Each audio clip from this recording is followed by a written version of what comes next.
ایک صحابی نے عرض کی حضور میرا دل سخت ہو گیا، نرم ہی نہیں ہوتا۔ محبوب علیہ السلام نے فرمایا تو یتیم کے سر پہ ہاتھ پھیرا کر، اللہ تیرے دل کو نرمی عطا کر دے۔ تو کسی یتیم کے سر پہ تیرا دل لگ جائے گا، اس میں نرمی آئے گی۔ یتیم کے سر پہ تو ہاتھ رکھے گا نا، جس کا باپ فوت ہو گیا، اس کے سر پہ تو ہاتھ رکھ، اللہ تیرے دل میں نرمی پیدا کرے۔ محبوب نے بیان کیا۔ حضرت جناب سیدنا سری سختی رحمۃ اللہ علیہ فرماتے میرا دل سخت ہو گیا تھا، میں بڑا پریشان رہتا تھا۔ حضرت معروف کرخی رحمۃ اللہ علیہ کی بارگاہ میں کئی دفعہ عرض کی، میں نے کہا بابا میں اس کا کیا کروں، یہ سخت ہو گئے، مہینوں ہو گئے یہ اللہ کے خوف میں نہیں رویا، سالوں بیت گئے حضور کی نعت سن کے نہیں رویا، اب تو کتنا وقت گزر گیا ہے، اسے مدینے جانے کے لیے بھی رونا نہیں آتا، حضور یہ سخت ہو گیا ہے، کوئی رحمت کی نظر ہو، خشکی سی آ گئی ہے۔ یہ تو انہوں نے پڑھ لیا تھا کہ ابو البختری، ابو لہب یہ لوگوں کے گلے کاٹیں گے، پر یہ نہیں پڑھا تھا کہ عثمان غنی رضی اللہ تعالیٰ عنہ قحط کے زمانے میں بھی کروڑوں کا مال اللہ کے راستے میں خرچ کر دیا کرے۔ وہ جو انسان کے اندر طلب ہے، وہ جو تڑپ ہے، وہ جو شوق ہے، وہ جو کیفیت ہے، وہ جو معرفت کا نور ہے، یہ اللہ کو بڑا ہی پسند، یہ بڑا ہی پسند۔ اس لیے حدیث قدسی میں رب فرماتا ہے مجھے تلاش کرنا ہو تو ٹوٹے ہوئے دلوں میں تلاش کیا، ٹوٹے ہوئے دلوں۔ اب وہ میں معرفت کی کیا بات کروں گا، پہلے تو میں کیا کر سکتا ہوں، لیکن اگر میں کروں بھی کہیں سے چلو پڑھ کے تو کروں کہاں؟ میں تو ابھی تک لوگوں سے 5 نمازوں کا وعدہ لے رہا ہوں، وہ معرفت کی بات، قرب الہی کا راستہ، وہ تو بڑی دور کی بات ہے، وہ تو بڑی آگے کی ہے۔ ابھی تک تو ہم یہ وعدہ لے رہے ہیں کہ داڑھی رکھ لو گے، سچ بولو گے، حلال کھاؤ گے، مطلب وہ جو ہمارے بزرگوں نے لکھا، وہ جو جذب ہے، وہ جو کیفیت ہے، وہ جو عبادت ہے، وہ جو تڑپ ہے، اور وہ پھر جو ایک مقام ہے کہ انسان اپنے رب کی اس طرح عبادت کرے کہ وہ اپنے رب کو دیکھ رہا ہے۔ آپ کتاب و سنت کا جب مطالعہ کرتے ہیں تو آپ غور فرمائیں کہ نبی پاک صلی اللہ علیہ وسلم نے مختلف صورتوں کے فضائل بیان کیے، پھر نبی پاک علیہ السلام نے اللہ کے مختلف اسماء کا، مختلف ناموں کی فضیلت بیان کی۔ فرمایا جو آدمی سبحان اللہ کہتا ہے اسے 30 نیکیاں ملتی ہیں، اور جو تسبیح فاطمہ ہی پڑھ لے رضی اللہ تعالی عنہا، تسبیح فاطمہ یعنی 33 بار سبحان اللہ، 33 بار الحمدللہ، 34 بار اللہ اکبر، جو شخص یہ پڑھ لے اس کے گناہ سمندر کی جھاگ کے برابر بھی ہوں۔ سمندر کی جھاگ کون ماپے گا کہ سمندر کہاں سے چلا اور کہاں پہنچا؟ تو فرمایا سمندر کی جھاگ کے برابر بھی اگر اس کے گناہ ہوں گے، اتنا بڑا پاپی بھی ہو، تو یہ اللہ کا ذکر کرنے کی برکت سے، تسبیح فاطمہ پڑھنے کی برکت سے اللہ اس کے گناہوں کو معاف فرما دے۔ نماز میں، عبادت میں دل لگ جائے تو مطلب یہ کہ خشوع حاصل ہو گیا۔ وہ کہے کہ میں نے بڑی جھک کے رکوع کیا اور بڑی میں نے دبا کے سجدہ کیا، تو احکام تو ایسے ہی ہے، کرنا تو ایسے ہی چاہیے، لیکن خشوع کا معنی کیا ہے؟ دل کا لگنا۔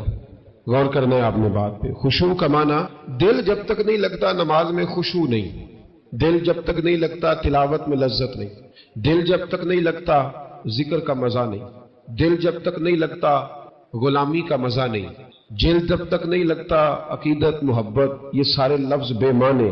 دل لگنا بڑا ضروری ہے۔ اب ایک حدیث جب پڑھوں گا نا تو آپ کہیں گے کہ اتنی بڑی بات اور ہمیں خبر ہی نہیں کہ دل لگنا کتنا ضروری ہے۔ نبی پاک علیہ السلام کا فرمان صحیح مسلم میں موجود ہے، حضور نے فرمایا میں اس دل سے پناہ مانگتا ہوں جو دل تو ہو پر اس میں خشوع نہ ہو، پناہ مانگتا ہوں اس دل سے، دل ہو پر وہ لگا ہوا ہی نہ ہو، نہ نماز میں لگے، نہ عبادت میں لگے، نہ وہ اللہ کے ذکر میں لگے، میں پناہ مانگتا ہوں ایسے دل سے۔ وہ کوئی دل ہے، وہ دل ہے کوئی پتھر بن گیا جس میں خشوع ہی کوئی نہیں، جو پیسوں میں بڑا زیادہ لگتا ہے، گپوں میں بڑا زیادہ لگتا ہے، کھانے پینے میں بڑا زیادہ لگتا ہے، آوارگی میں بڑا لگتا ہے، عبادت میں نہیں لگتا، تو پھر اس کا علاج کرانا چاہیے۔ دل کو لگانے کی طرف توجہ کرنی چاہیے۔ دل جب لگ جاتا ہے نا تو پھر وہ جدھر لگ جاتا ہے پھر وہ ادھر ہی رہتا ہے، دائیں بائیں نہیں جاتا، اور جب لگتا نہیں تو پھر وہ گھومتا ہی رہتا ہے، وہ آوارہ ہی رہتا ہے، پھر اس کی کوئی حیثیت نہیں ہوتی۔ اس کا لگ جانا بڑا ضروری ہے۔ اس دل کو اللہ اور اس کے رسول کے راستے میں لگا دینا یہ بڑا اہم اور بڑا ضروری امر ہے۔ نہیں نہ لگے گا تو یہ خراب ہو جائے گا، بگڑ جائے گا، اس پر محنت کی ضرورت۔ حضور یہ سخت ہو گیا ہے، کوئی رحمت کی نظر ہو، خشکی سی آ گئی ہے، عجیب سی میل چڑھ گئی ہے۔ فرماتے کئی دفعہ میں نے خواہش کا اظہار کیا۔ ایک دن نا عید کا دن تھا تو حضرت معروف کرخی نے ایک چھوٹا سا بچہ انگلی کے ساتھ لگایا ہوا تھا، تو حضرت آ رہے تھے، تو میں نے کہا حضور آپ کدھر سے آ رہے ہیں؟ یہ بچہ کون ہے؟ فرمانے لگے یتیم ہے۔ سارے بچے عید والے دن اخروٹ کے ساتھ کھیل رہے تھے، بیچارے کے پاس اخروٹ کوئی نہیں، تو حضور آپ کیا کریں گے؟ تو حضرت معروف کرخی کہنے لگے پیسے تو میرے پاس بھی کوئی نہیں اخروٹ خرید کے دینے کے، میں یہاں سے کھجوروں کی گٹھلیاں چنوں گا، وہ گٹھلیاں بازار میں بک جاتی ہیں، میں یہ گلیوں سے گٹھلیاں چنوں گا اور چن کے میں کہیں بیچوں گا، اور جب میں انہیں بیچوں گا تو پھر یتیم کے لیے 2-4 اخروٹ خریدنے کے قابل ہوں گا، پھر میں اسے اخروٹ خرید کے دوں گا۔ پتہ نہیں کہاں کی بات سنا رہا ہوں میں آپ، اور پتہ نہیں کہاں کا ذکر کر رہے ہیں بابا جی۔ بچہ یتیم ہے، بچے اخروٹ سے کھیل رہے تھے، اس کے پاس اخروٹ کوئی نہیں۔ بابا آج کا پیر تو معرفت کی بات کرتا ہے، تو یتیم کے لیے گٹھلیاں چننے چلا ہے۔ آج کا پیر تو کہتا ہے میں اے سی والے کمرے میں بیٹھ کے تمہیں بڑا عرش کے اعلیٰ کی بات بتاؤں گا، یتیم کے لیے گٹھلیاں چننا، مدرسے کے طلباء کی نوکری کرنا، یتیموں کا، غریبوں کا، ان مجبوروں کا خیال کرنا، یہ تو رواج ہی نہیں ہے آج کا۔ بابا تو کیا کہانی سنا رہا ہے؟ تو حضرت معروف کرخی کہنے لگے گٹھلیاں چنوں گا، پھر انہیں بیچوں گا، پھر جب کچھ پیسے ملیں گے نا تو میں اسے اخروٹ خرید کے دوں گا، اور فرمانے لگے جب یہ اخروٹ سے کھیل کر ہنسے گا نا تو اللہ میرے دل کو سکون عطا فرمائے گا۔ میں گٹھلیاں چننے جا رہا ہوں، میں مزدوری کرنے، تیری تلاش میں پھرا میں جنگل، پہاڑ اور دشت میں۔ تو حضرت سری سختی فرماتے ہیں میرے گھر میں پیسے تھے، میں نے کہا حضور اگر یہ نوکری مجھے مل جائے تو میں غلام جو ہوا، اگر مجھے دے دے یہ نوکری تو میں نہ کر لوں؟ فرمانے لگے تو کر لے۔ فرماتے میں اس یتیم کو پہ گھر لے گیا، وہاں سے میں نے پیسے لیے، پھر بازار لے گیا، کپڑے خریدے، اس کے لیے ٹوپی خریدی، پھر میں نے اسے 2 کھجوریں کھلائیں، پھر اخروٹ خرید کے دیے۔ حضرت سیدنا معروف کرخی کہتے ہیں اس کو میں نے چیزیں دے کے نا، وہ بچہ تھا، بچے بچے ہی ہوتے ہیں، میں نے جب اسے اخروٹ دیے تو وہ دوڑنے لگا، میں بھی ہلکا ہلکا پیچھے چلنے لگا۔ فرماتے ہیں وہ جا کے بچوں کے گروہ میں مل گیا، وہاں درجنوں بیسیوں بچے کھیل رہے تھے، وہ مل گیا، وہ کھیلتا رہا۔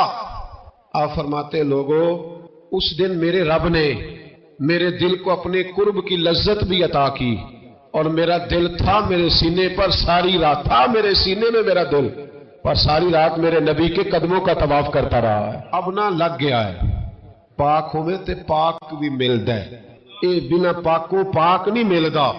سادے وجود نو تون دے نالوں اکو تولا ٹکڑا دل دا، یہ دل میں خشوع پیدا ہو جائے نا، خشوع تو یہ لگ جاتا ہے۔ نبی پاک صلی اللہ علیہ وسلم نے فرمایا قیامت میں اللہ کے عرش کے سائے کے علاوہ سایہ نہیں ہوگا، اللہ کچھ لوگوں کو اس دن اپنے عرش کا سایہ دے گا، ایک اس شخص کو بھی اللہ سایہ دے گا جو نماز پڑھ کے آ تو جاتا ہے پر دل اس کا مسجد سے لگا رہتا ہے۔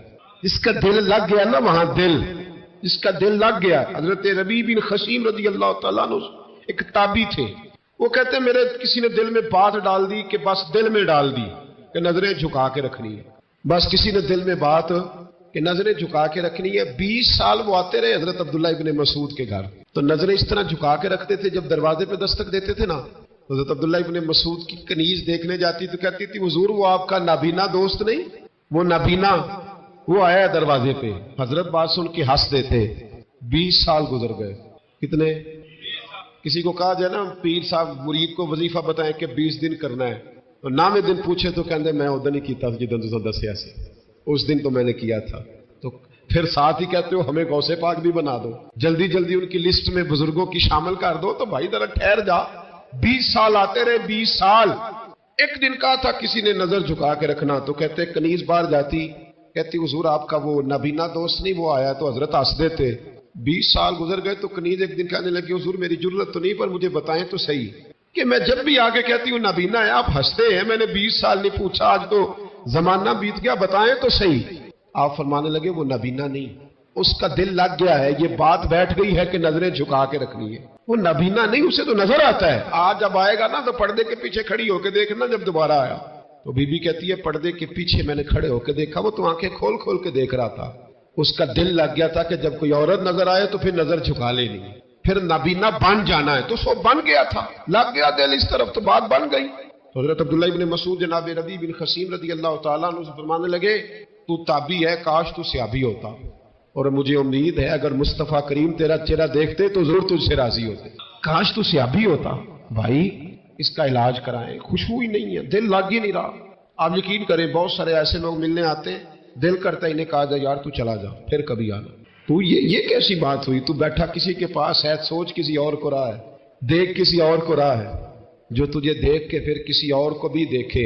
ایک تماشائی ہے وہ طالب دیدار نہیں،